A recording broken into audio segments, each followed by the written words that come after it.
Welcome to Live Daf, your online Daf Yomi Shir. So, welcome back to today's Daf, which is Eruvin Pei Zayin. We're in Pei Vav and Beis, 5 lines from the bottom. Amar Rabbi Yehuda, Rabbi Chananya ben Akavia. These two man Amrim, Rabbi Yehuda and Rabbi Chananya, Amru Dava Echad. They seem to both hold similar views. One and the same shita when it comes to a mechitza required for water. Explains the Gemara. Rabbi Yehuda Hadamar. What do we find Rabbi Yehuda? That's what we just said earlier in the Mishnah on Pei Vav and Aleph. That this bar is situated between two chatzeres, which requires some sort of separation, so that the members of each chatzah can draw from their side of that bar. Says Rabbi Yehuda, there's no need to actually form a mechitza specifically for the sake of drawing the water. Even this pre-existing wall running over the bar, which is there to delineate the boundaries between both chatzeres, that's sufficient to create that separation for the bar as well. Even though it's not within the bar, it doesn't appear like it was constructed for the sake of the bar. A mechitza tluya works. A suspended mechitza accomplishes that separation. We view it as though it descends downwards and separates the bar, separates the water within the bar. So that's what Yehuda's shita. We apply leniency when it comes to the water halacha, that even a suspended mechitza that does not appear to have been done for the sake of the water, a mechitza tluya will work. So that's Rabbi Yehuda. And we find Rabbi Chananya ben Akavia, who also holds a similar concept that a mechitza tluya, we apply leniencies when it comes to mechitza for water. Rabbi Chananya ben Akavia, the Sanya, as we find in the Brisa. Rabbi Chananya ben Akavia oimer, Zustra sheyesh ba arba amis al arba amis. Let's take a look at Rashi inside, 2 lines from the bottom. Amru davar echad hi kilu harbe b'mayim. We find that Rabbi Yehuda and Rabbi Chananya were very lenient when it comes to mechitzas for water. So what do we find, Rabbi Chananya? It says Rashi Zustra shilu malam and ayam, a balcony extending over a body of water. Now I was going to learn later in the daf that the body of water is a carmelis. So how can one draw water from a carmelis up to the balcony, which is a Rish Sayachid? Only through making a mechitza. Mechitza 10 tefachim high, which is going to be on the balcony. So we have a balcony suspended over water, with an opening inside the balcony, through which you lower your pail down to the water below.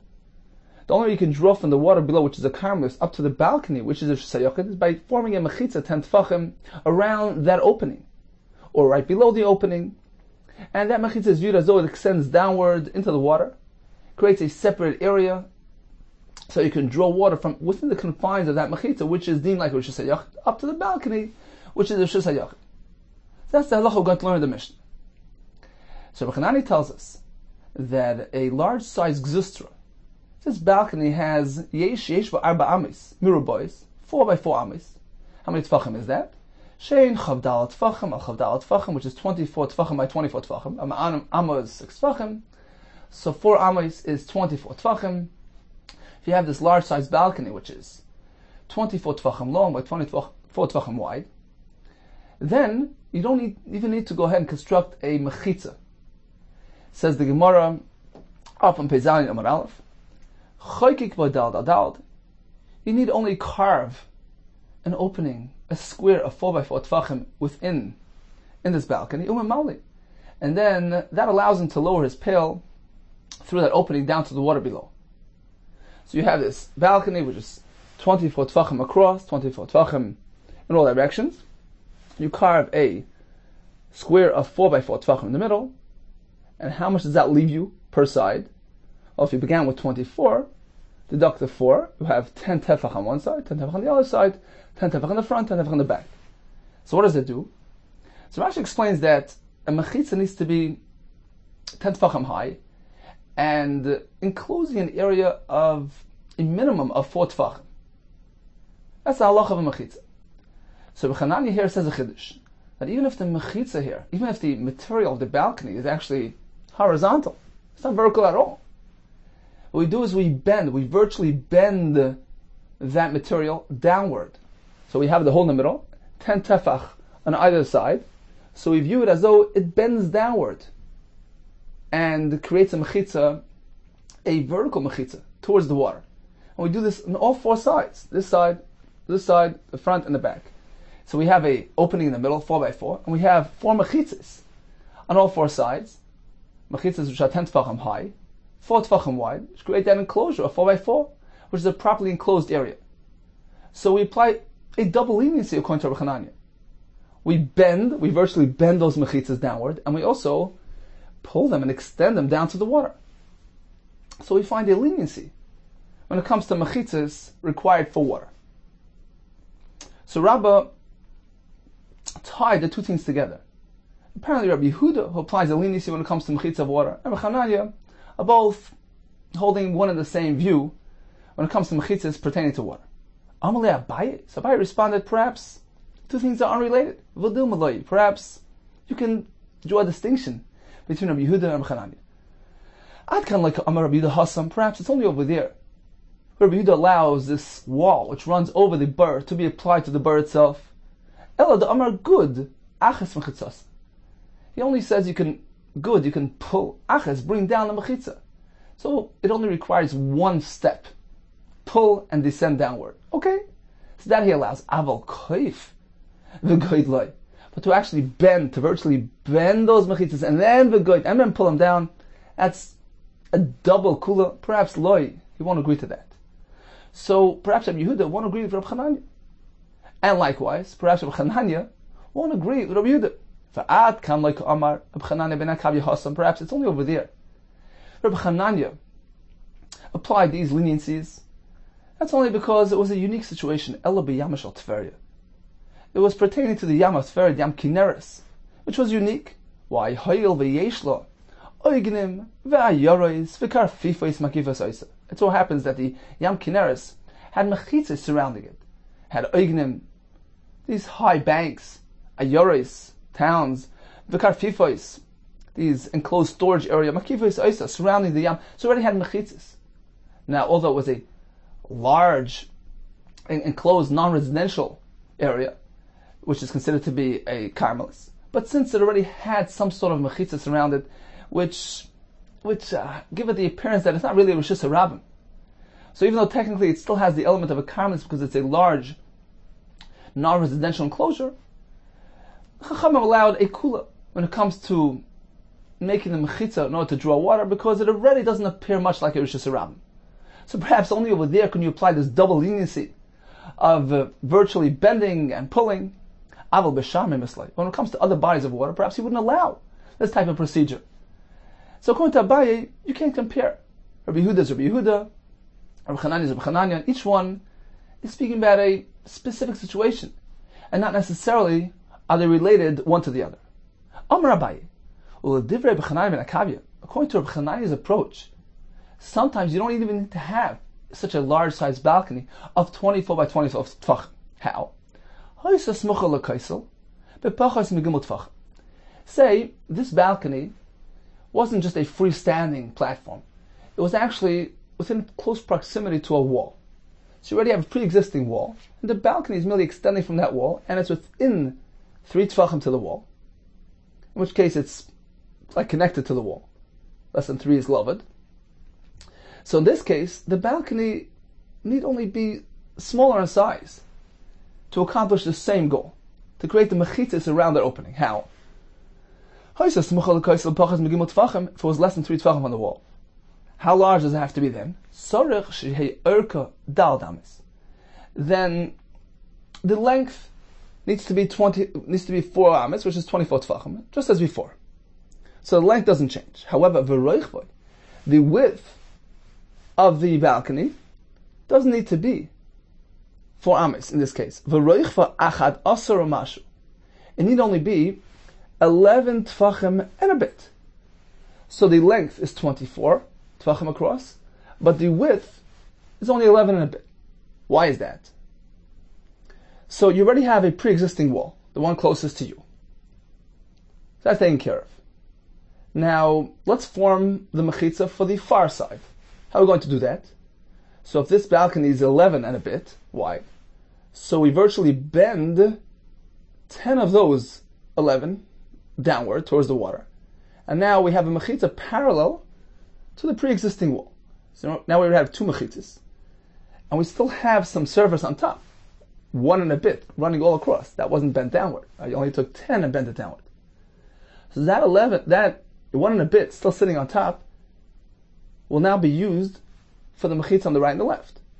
You take some of that and bend it down to the left, and you do the same to the right. Bend it down to the right. So now you have a mechitza, a wall near you. You have a 10 tefach mechitza parallel to that wall. You have a mechitza to the right and to the left. Now, the mechitza to the right and left are only 1 and a bit. There are 10 long, because it's all the way down. But it's only 1 and a bit wide. But the answer is, since it's within 3 tefachim to the wall, so that's considered like a wall, like a mechitza. So you have 1 and a bit, plus the gap, which is less than 3. So 1 and a bit plus less than 3 is 4.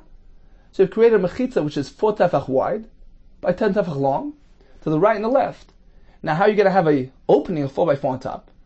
So you carve on that 1.5, you carve a carving of 4 tefach long, within that surface of 1 and a bit. So together with the gap, the pre-existing gap, which is less than 3 towards the wall, you have a opening of 4 by 4, surrounded fully by mechitzas. So it works like this. You have a pre-existing wall. You have a balcony, which is 24 tefach long, 11 and a bit wide. Now, you have that pre-existing wall. So now all you need to do is bend 10 tefach to create the parallel wall. And you still have 1 and a bit on top. You pull that down on either side.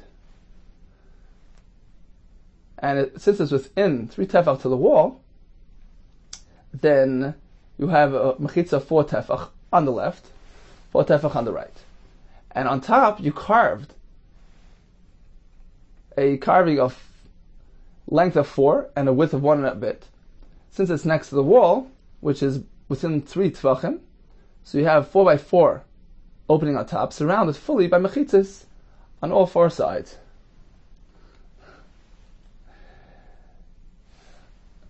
So now all you need is a balcony 24 long by 11 and a bit wide.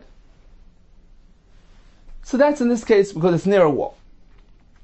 Now we have another example, in which case you don't even need to have such a large size balcony. Hoysas kufa. Let's say the thing here wasn't really a balcony, it was a board, which was parallel, which was a vertical board, parallel to the wall. So we have a wall with a vertical board. How large size board is necessary to create the mechitza around that opening on top? Sorich shehei goiva asar tefachim. In this case, it needs to be 10 tefachim high. Ashir mechitza. V'roichva, how wide? Vav tefachim b'shnei mashrin. Merely 6 tefach and 2 bits. Why is that? Because you already have the wall close to you. This board, which is parallel, this vertical board is creating another mechitza. Now what about the other 2, the right and the left? Now let's remember this board is within a few tefach to the wall, meaning that we'll take this board, which is 6 and 2 bits wide, take 1 and a bit of tefachim and virtually bend it towards the wall, and place it within 3 tefachim to the wall. So now you have a mechitza near you, a mechitza 4 tefachim there. This 1 and a bit, which is facing the wall, and within 3 tefachim to the wall, creates a mechitza of 4. The same thing on the other side. Take 1 and a bit tefach there, bend it virtually towards the wall, and create a mechitza there.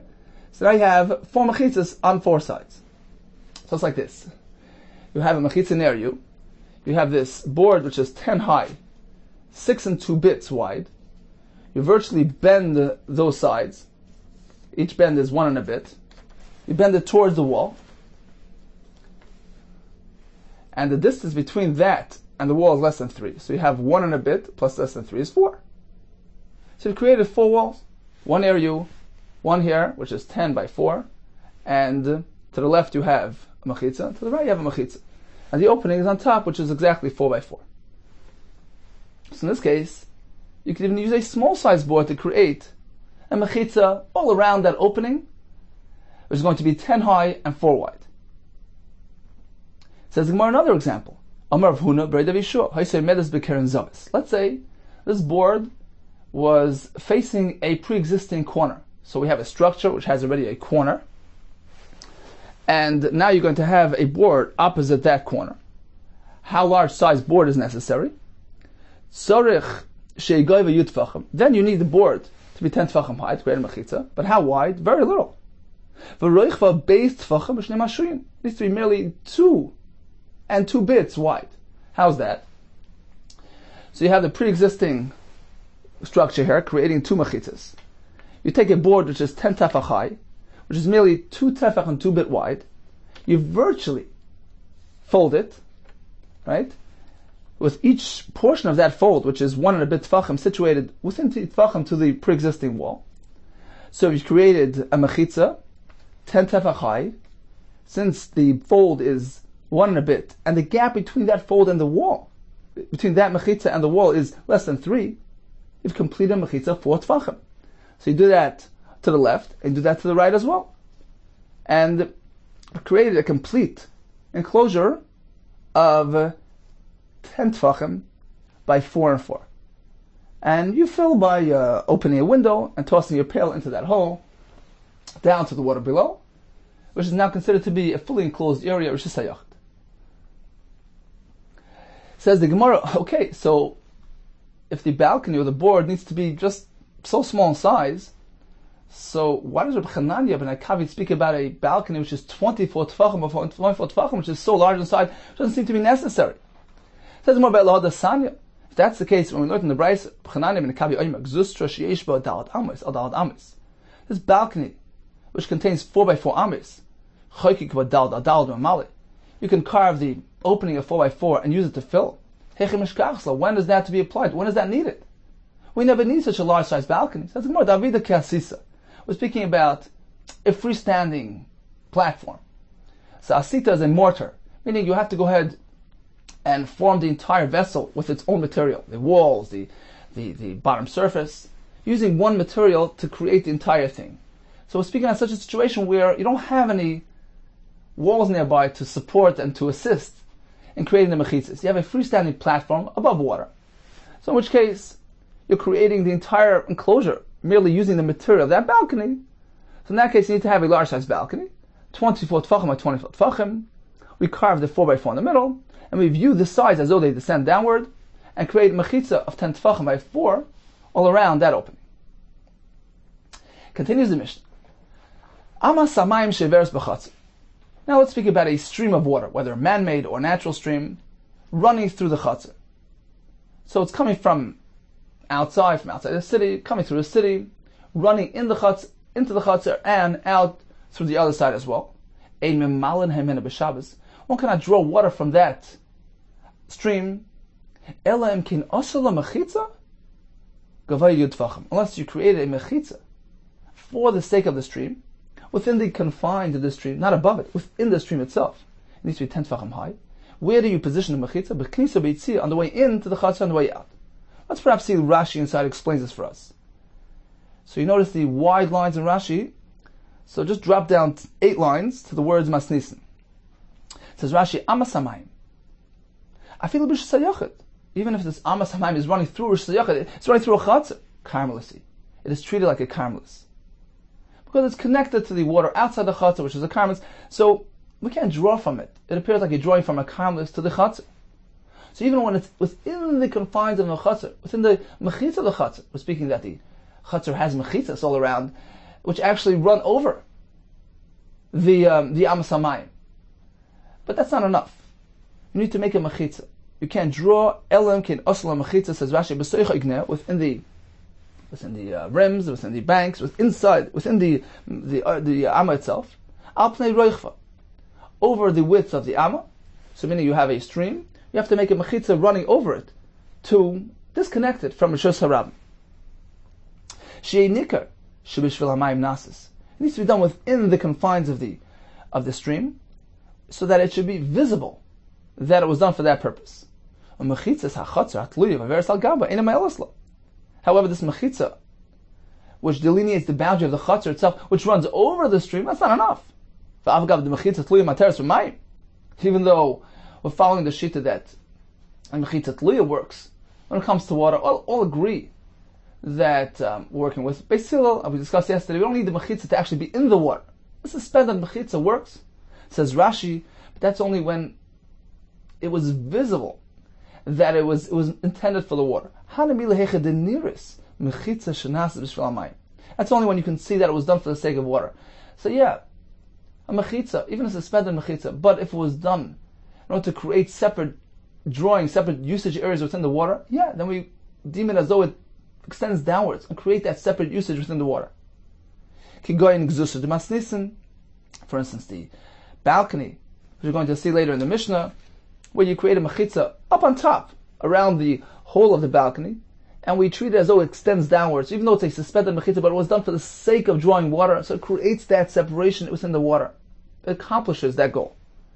If a mechitza within the bar that we discussed yesterday, so since you made a mechitza in the bar, which is clearly indicative of the fact that you're trying to separate the usage within the bar, it's b'shvil hamayim, then Chacham allowed even a suspended mechitza. But if it's just a pre-existing mechitza, which doesn't give the impression that it's coming to separate the water itself, it's just there, it's just like a structure being used for the boundary of the chutzner, that's not b'shvil hamayim.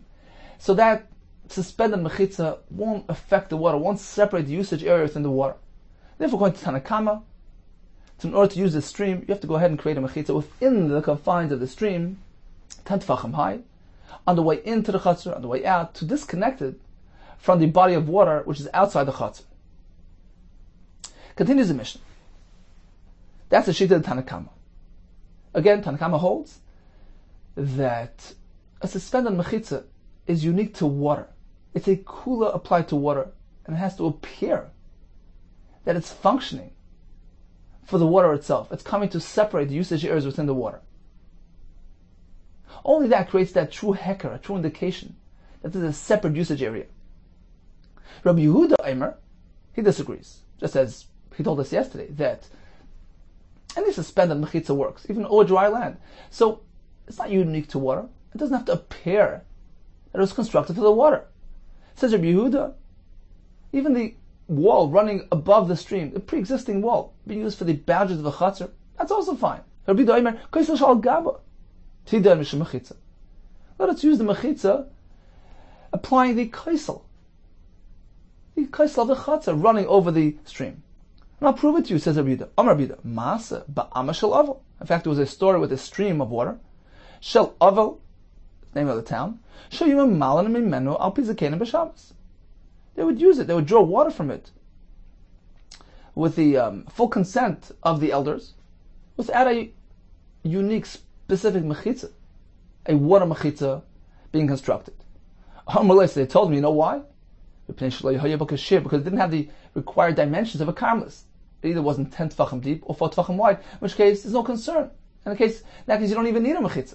That's why they allowed it, even without a mechitza. Ton Rabbana. So regarding the stream of water, which is running in and out of the chutzner, Asla b'knisa, we learned in the Brisa that if you made a mechitza on the way in, v'lo yasla b'yitzia, not on the way out. Asla b'yitzia, v'lo yasla b'knisa, or they made a mechitza on the way out of the chutzner, but not on the way in.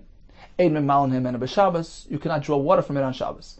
Elim kein, asla mechitza, yutfachim, b'yitzia or b'knisa, unless you constructed a mechitza 10 tefachim on the way out and on the way in to completely disconnect it on both sides from the stream of water, from the body of water outside the chutzner. Rabbi Yehuda let the wall running over that stream be applied as a mechitza for the stream of water itself. Amar Rabbi Yehuda, there was even a story, there was an incident with this specific stream of water, which was running from Avel to Tzipori, and since it came into the town and ran through the courtyards, the people of the Chatzeris would draw water from it. Al Piaskenim, with the full okay of these elders. They told them, Misham Raya. How can you prove it from there? Didn't have the proper dimensions of a karmelis. Either it wasn't 10 tefachim deep or 4 tefachim wide, in which case it certainly is considered a full-fledged susayachid, and there's no concern, there's no need for mechitza.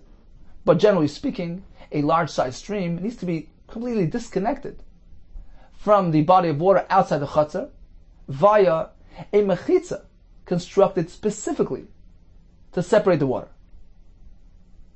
Continues the Gemara. Tani idach, we learned in another brayso. Amas hamayim ha'iveres ben achalenis. Suppose there's a stream of water which runs along the windows. So you have windows on either side belonging to residents, and there's a stream of water running below. Can they draw water from this stream? If it's less than 3 tefachim wide, you can go ahead and let down your pail through your window to the stream and fill water. Gimel, if it's 3 tefachim wide, you cannot do that. So according to Tanakama, the shear is 3. If it's less than 4 tefachim wide, then you can lower your pail and draw water. Dalid, if it's 4 tefachim, then you can't. Now the Gemara will explain what exactly are we referring to. 3, 4. But my askinan, what are we trying to measure here? We're measuring the stream itself. So Tanakam is telling us if it's less than 3, then you can draw from it because it's not a karmelis. And therefore, there's no concern drawing from the stream, which is a Malkum Tur, to the house, which is the Rosh Hashanah. Whereas Reb Shimon says, only if it's less than 4, but if it's 4, then you can't. Meaning, according to him, if it's up to 4, not including, it's not yet a karmelis. And you can draw from it. A karmelis needs to be 4 tefachim. So that appears to be the machlokes. What is the required shear of a karmelis? According to Tanakama, 3 tefach is already a karmelis, which precludes drawing from the karmelis to the home. Whereas according to Pshim Gamliel, a karmelis is only if it's 4 tefach wide. Is that the case? Is that the subject of the dispute here regarding the shear of a karmelis, 3 or 4? That seems to be a bit difficult. Why? If that's the case, then what about the following statement? When Rav Dimi came from Israel, he told us the name of Yechanan, Ein karmelis pchusa midalet. There's no karmelis less than 4 tefachim, meaning the minimum dimension of a karmelis is 4. Leimek tanoi amar l'shmaite. Should we say that this statement is a subject of machlokes tanoi? According to Pshim Gamliel, indeed it's 4, but not according to Chachamim. Which seems to be a bit difficult to say that this statement, name of Yechanan, is dependent on machlokes tanoi. Apparently, says the Gemara, that's not the subject of discussion here regarding the shear of a karmelis. All agree that a karmelis is 4 tefachim. Rather, the question is, Ella, ba'agafeh. The question is regarding the size of the elevated these elevated banks near the stream. Ulahachlef. The question is, can you go ahead and lower your pail from your home, which is Shusayachid, down onto that bank, which is a small area, which is a mokim ptur, and then once you've landed it there, proceed and bring it over to the stream, which is a karmelis. So since it's an indirect carrying, because you made a stopover on the mokim ptur, that would allow you to do that. You can go ahead and transfer something from a shesayachid to a karmelis if you've made a stopover in the mokim ptur. Ela ba'agafeh. The question is regarding the size of those banks, ulahachlef, in order to transfer from the home to the river, to the stream, in this manner. So that's the question. We're speaking about a stream which is a karmelis. There's no question about that. The question is regarding transferring through the bank. And the question is, how large is considered to be a makam tur? According to B'Shim Gamliel, as long as it's less than 4 tefachim, it's batal. It's a makam tur.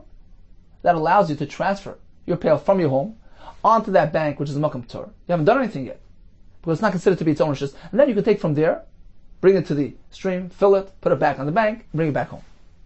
Whereas according to Tanakama, according to the Chachamim, only if it's less than 3 tefachim, then we consider it to be makam tur and batal to the karmelis. But if it's more than 3 tefachim, then it's not batal to the karmelis. It's not considered to be a makam tur relative to a karmelis. So Rashi points out, although generally all agree that less than 4 is a makam tur, but we're speaking about a karmelis, which doesn't have its own unique identity. It's not a prominent rishus. It's not like Rosh Hashanah or Surabim. So when something needs to be subordinate to a karmelis, it needs to be smaller in size. Otherwise, it's not batal to the karmelis, which doesn't really have prominence. So that's the shita of the chachamim. If it's less than 3, then it's batal to the karmelis, and you can go ahead and transfer your pail from your home to the bank and to the stream. But if it's 3 or more, then you cannot do that. So that's the subject of the machlekes here. Not regarding the size of the karmelis. All agree a karmelis is 4, in accordance with Rav Dimi's statement. The question is regarding the size of the mokum tur next to the karmelis. Chum say, up until 3, not including, is a mokum tur, where Rav Shimon says, if it's less than 4, then it's still okay. Says the Gemara, that also seems to be a bit difficult. Why? Rav Dimi, Rav Yehuda. When Rav Dimi came, he said, name Rav Yehuda, mokum she'im bo yarbal abo. If you have a surface which is less than 4 by 4 tvachim, mutter levnei rishus hayachid, or levnei rishus rab makatef olav. So all members of the Sayachid or Sarabim can use this surface.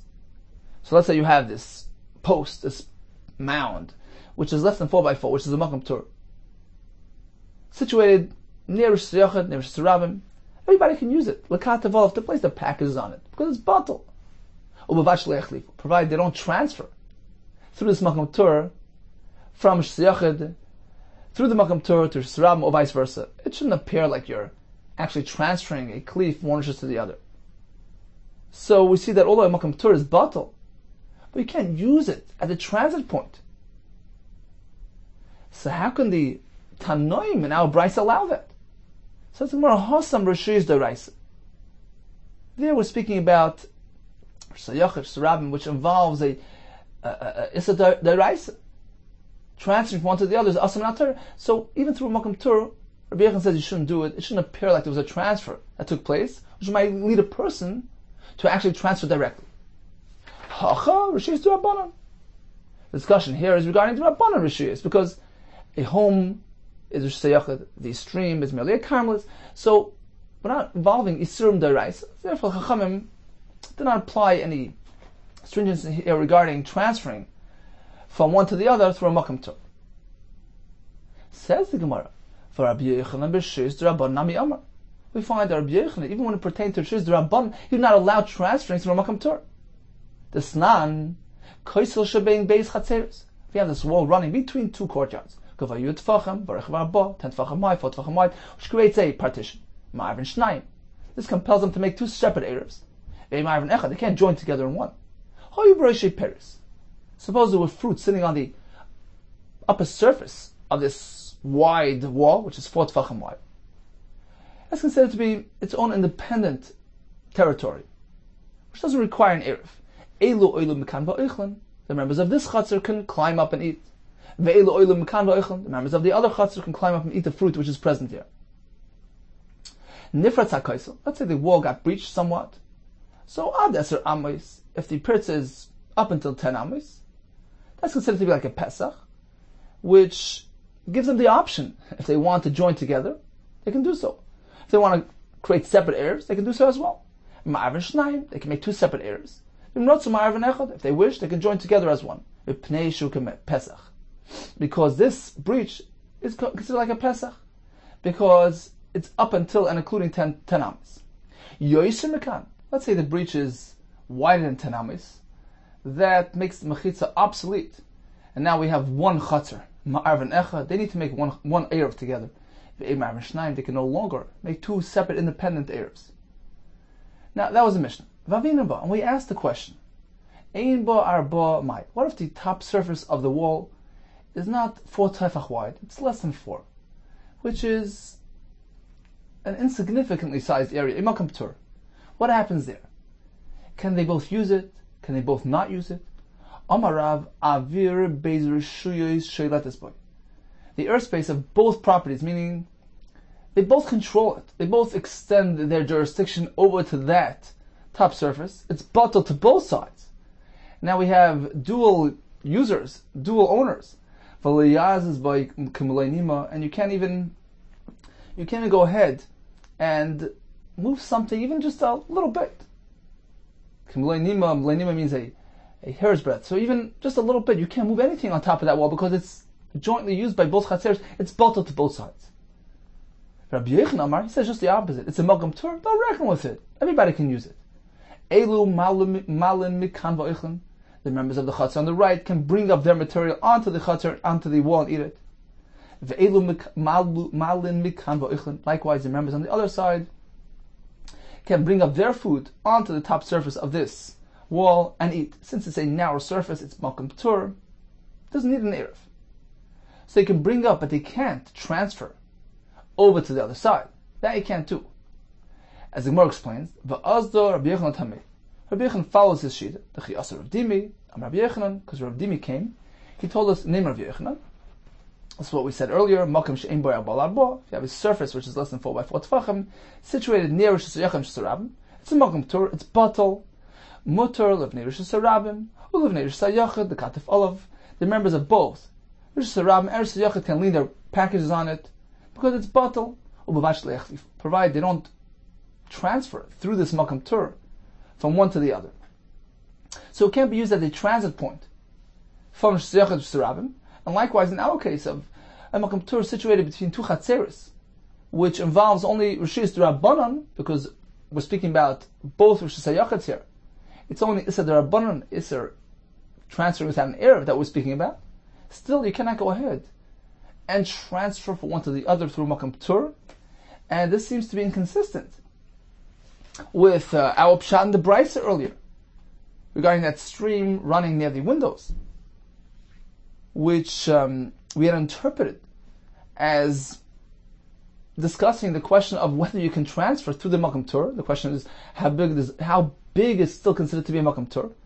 But apparently all agree you can transfer through a Makom Tur. And the Gemara tells us, but because it's Rishis D'Rabbanan, and therefore we could apply that leniency. This is inconsistent with this Gemara here, that Rabbi Yehuda maintains that this restriction of transferring through a Makom Tur applies even to Rishis D'Rabbanan, as in the case of the wall between two Chatzeres. Says the Gemara, Hahi Ze'iri Amra, that this halacha that we just mentioned, that the members of the Chatzer can only bring their food on top, but they can't transfer from one Chatzer to the other via a Makom Tur, is Ze'iri's version of Rabbi Yehuda's shita. He holds that even by Rishis D'Rabbanan, transfer through a Makom Tur is not allowed. However, according to Rav Dimi, which was the first Manda Amar here, the name of Rabbi Yehuda, he holds that transfer through a Makom Tur, when pertaining to Rishis D'Rabbanan, is allowed. And according to Rav Dimi, the topic of discussion in that brisa is regarding transiting through Rishis D'Rabbanan, through a Makom Tur, when it comes to Rishis D'Rabbanan. That's allowed. So, there's no conflict. There's two separate versions, two separate shittas, two separate talmidim in the name of Rabbi Yehuda. So, according to Rav Dimi, which was the Mandamar earlier, the discussion, the brisa there regarding filling from that stream running between the windows, is not pertaining to the size of a carmelis. Rav Dimi told us clearly that carmelis needs to be 4 tefachim. There's no machlekes there. The question was regarding transiting through a Makom Tur, through those high banks. So that's allowed, because it's a Rishis D'Rabbanan. So according to Rabbanan, if it's less than 3 tefachim, it's a Makom Tur. According to Shimon Gamliel, it's less than 4. And that's the topic of discussion. So all agree regarding the size of a carmelis, which is 4. The question is regarding the size of a Makom Tur next to the carmelis. Now, according to Ze'iri, which is the second Mandamer, you can't transfer through a Makom Tur even when it pertains to Rishis D'Rabbanan. If that's the case, how are we going to interpret the machlekes in that brisa? What is it pertaining to? Regarding filling from that stream, Ula Ze'iri Kashyaha, that brisa will be difficult because according to Ze'iri, one is not allowed to transfer through a Makom Tur even when it concerns only Rishis D'Rabbanan. So what is the brisa speaking about? Ula Ze'iri Kashyaha? Says the Gemara, Ze'iri Mukam Labama Samayim Gufa. According to Ze'iri, the discussion is regarding the dimension requirements of the actual stream. Meaning, what is the required shear of a carmelis? According to the Rabbanan, if it's less than 3, it's not a carmelis. Once it's 3, it's a carmelis. According to Shimon Gamliel, a carmelis needs to be 4 tefachim. So if the stream is less than 4, you can draw from it directly. Once it's 4 tefachim, it's a carmelis. You can't draw from it directly and bring it to the home. So according to Ze'iri, The machlokes is not regarding transferring through the riverbank to the water itself. The question is a very direct question. Could I draw water from that stream, which is a karmelis, over to the home, which is a rishus hayachid? The question is it a karmelis or is it not? What size does it need to be to conform to karmelis? According to Rabbanan, once it's 3 tefachim, it is already a karmelis. You can't draw directly. According to Rav Shimon Gamliel, a karmelis needs to be 4 tefachim. If it's less than 4, it's okay. Says the Gemara again, Ze'iri Mukamla, he establishes, interprets that discussion about Masalayim Gufa regarding the actual size of the stream. What is considered to be a karmelis? Rav Dimi Tanoihi. And indeed, the statement of Rav Dimi, which was that a karmelis needs to be a minimum of 4 tefachim, is actually a subject of Machlekes Tanoim. So in short, according to Rav Dimi, the sheer karmelis of 4 tefachim is uncontested. All agree. The machlokes in the brisa there is regarding transferring through a makam p'tur to the karmelis. How large is the makam p'tur when it's near a karmelis? According to the Chachamim, less than 3 is a makam p'tur, which allows you to transfer. According to Rav Shimon Gamliel, if it's less than 4, it's still a makam p'tur and allows you to transfer through the makam p'tur into the karmelis. That's according to Rav Dimi, because he holds that you can transfer through a makam p'tur by Rishus Rabban. According to Ziri, just the opposite. He holds you can't transfer through a makam p'tur even when you're transferring from one Rishus Hayachid to the other, or from Rishus Hayachid to a karmelis, which are Rishus Rabbanan. That's agreed upon by all. There's no discussion about that. The machlokes pertains to the size of a karmelis. So I'd like to draw it directly from that stream. Is it a karmelis? Is it not? According to Rabbanan, if it's less than 3, it's not a karmelis. Once it's 3, it's already a karmelis. According to Rav Shimon Gamliel, if it's less than 4, it's not a karmelis. So the machlokes is regarding the required size of a karmelis. According to Rav Shimon, a karmelis is 4. According to Rabban, a karmelis is 3. Says the Gemara, okay, so let's say we're speaking about a small size stream. Right? According to Ze'iri's Pshat, if it's less than 3, according to Rabban, it's not a karmelis. But it's coming from a karmelis. This stream originated from a large size stream, which was a karmelis. So although right here it's smaller than a karmelis, but it's coming. It's like an extension of a karmelis. Why don't we treat it like a karmelis? Let's treat it like the whole of a karmelis. Rashi brings the Gemara in Shabbos that if you have a choyrei rishus harabim, have a street and you have a wall nearby with a hole, even though the hole is not 16 amas wide, it doesn't conform to the dimension of rishus harabim, but it's an extension of the area of rishus harabim. It has a din of rishus harabim. So this small size stream should be viewed as an extension of the large size stream, which is a karmelis. Says the Gemara, Abaye bar Aban, Rav Chidna bar Aban, they both said, the Amrit Havayu, they both said, no, ein chayr in the karmelis, since karmelis is only a rishus rabban, Chacham did not apply this stringency, this concept of chayr. If it doesn't conform to the dimensions of a karmelis right here, we don't treat it like a karmelis. Rav Ashi Amar, afilu tema yesh chayr in the karmelis, even if you maintain it generally, karmelis has holes and extensions, it's only if it's in the vicinity of the karmelis. Hachab Muflegas, here we're speaking that it's far away from the large size stream, therefore it doesn't have a din of a karmelis. So at this point we have 2 approaches, 2 explanations to the machlekes in the brisa. Says the Maravina Amar, he has a 3rd approach to explain the machlekes between Rav Shimon and Rabban. We're speaking where they actually created mechitzas. He went ahead and created a partition for this stream, on the way in of the chatzar, on the way out of the chatzar. However, the mechitza wasn't a complete mechitza. So we have the stream, and he made these outlets, these partial mechitzas, these barriers, facing each other. But he left a gap. Suppose he left a gap to have the water flow through. Now, the question is, could we connect the 2 portions of the mechitza to create that disconnect for the stream? Right? We have the stream.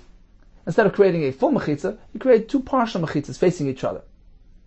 And he left a shear which is less than 3 or less than 4.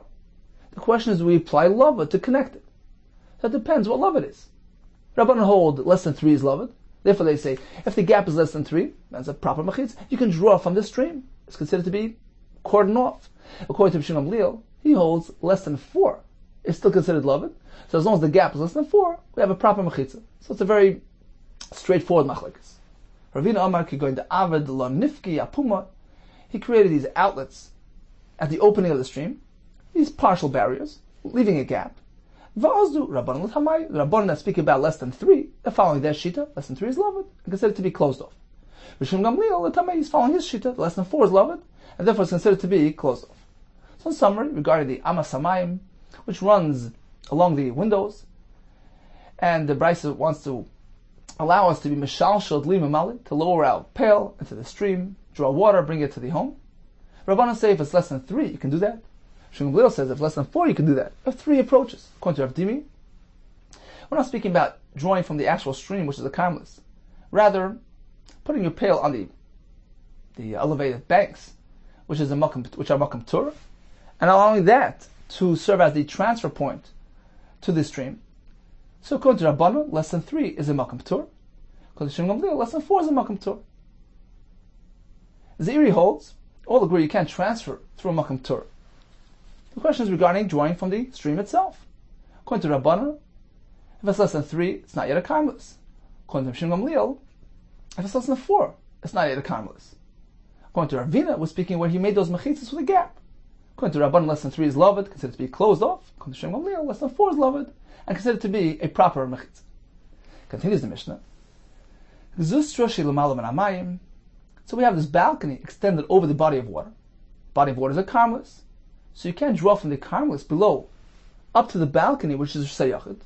You can't draw water through the opening of the balcony. Unless he created a mechitza 10 tfachim high. Where is he going to place it? Bein milamal.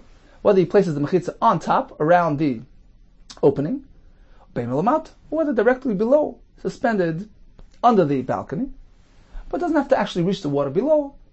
He was speaking that this mechitza was designated for the water, specific for drawing and filling water.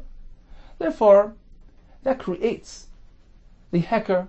It's an indicator, and we view it as though it extends downwards, creates an enclosure in the water below, and anything within it is considered to be drawing from Rosh Hashanah.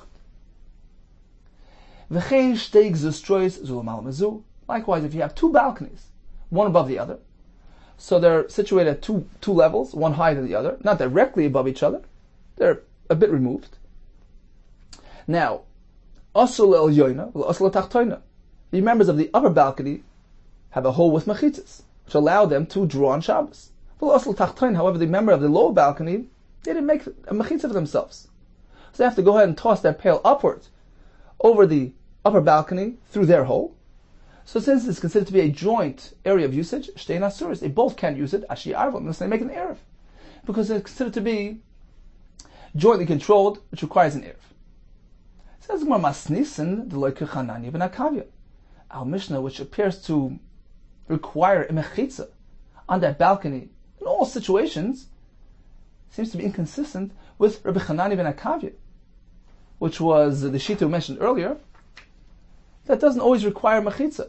As long as you have a large sized balcony, we view the material of the balcony as though it bends downwards and creates those virtual mechitzas. The Sanya is going to the Brisa, Chananya ben Akavya Omer. This balcony contains an area of 4 ames long by 4 ames wide. All you need to do is carve an opening of 4 by 4 tefachim in the middle, and view the sides as though they extend downward and create mechitzas. So this seems to be in conflict with our Mishnah. It doesn't allow this type of arrangement. So Rabbi Yechon told us in the name of Rabbi ben Zimra, you meant to know as follows. Lo yihiter Rabbi Chananya ben Akavya ela b'yam shel Tveria. Rabbi Chananya ben Akavya only allowed his virtual mechitzas to work in the case of the Yam shel Tveria, the Yam by Tveria, the Kineris. We mentioned this earlier because there was a special arrangement there. Since it already had mechitzas around the body of water, oignim, these high banks, vayores, cities, vakarfifos, these enclosed storage areas, makifos, which was surrounding the ocean, surrounding the body of water, and created mechitzas around it. So it already doesn't appear like it was just a rabbim, and therefore, even though it's a large, unresidentially enclosed area, but which is still a karmelis, but since it already has that separation, it already has those mechitzas around the entire body of water, which gives it the appearance of a non-rabbim area, so the mechitza that's required for filling water doesn't have to be that extensive. and even virtually bent mechitzas are sufficient. But when it comes to other bodies of water, certainly he would not allow this leniency. Gimel Dvarim. There were 3 kules that Rabbi Chananya allowed for the people of Tveria.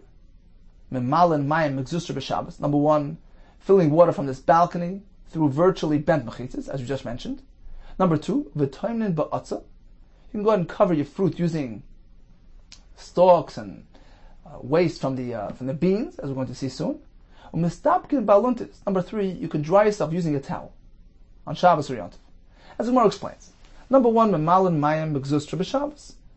Regarding filling water from this balcony on Shabbos, hadamar, as we just mentioned, using these virtually bent and extended mechitzas.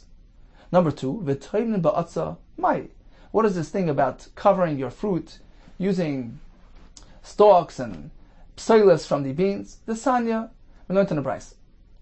So we know that when fruit becomes wet, willingly wet, a person is pleased and wants it to be wet, then it becomes susceptible to be makabel tumah.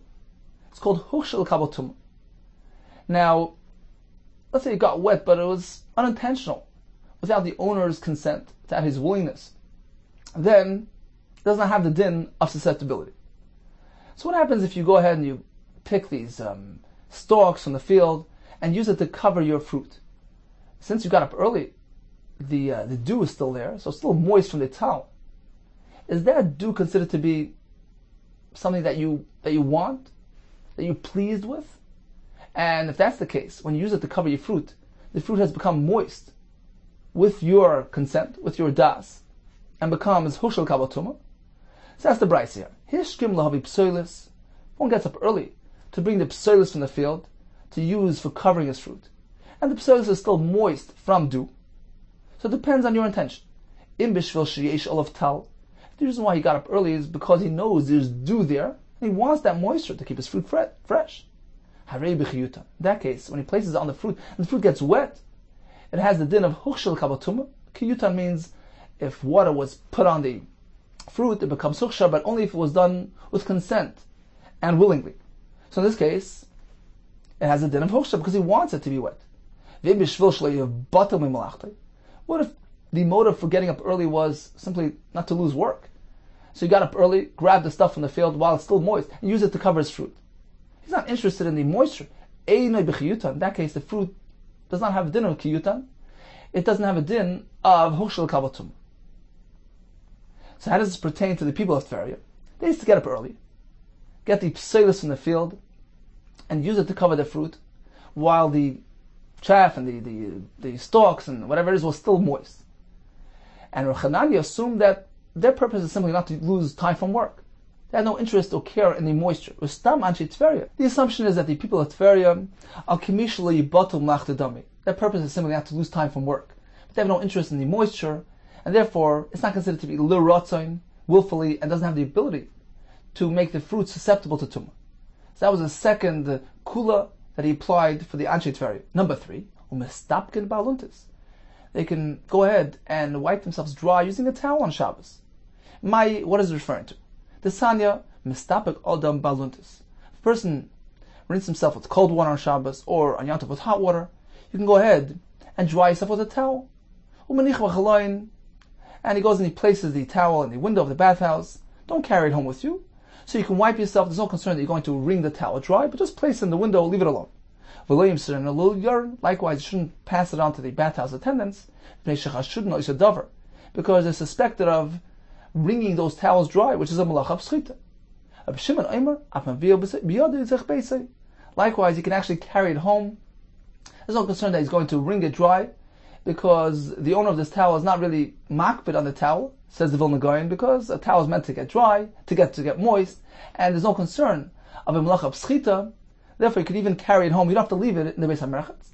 And this was the third kula that Rabbi Chananya allowed for the Anshe Tveria. They can go ahead and dry themselves with a towel on Shabbos without any concern of schita. Okay, time for a brief chazara of today's daf. We learned in the Mishnah that if we have a stream of water running through a chatzar, according to Tanakam, you have to go ahead and construct a mechitza on the way in and on the way out to disconnect it from the body of water, the Carmelis, outside the Chatzah, according to Rabbi Yehuda, the wall running over the stream is sufficient separation for the stream of water as well.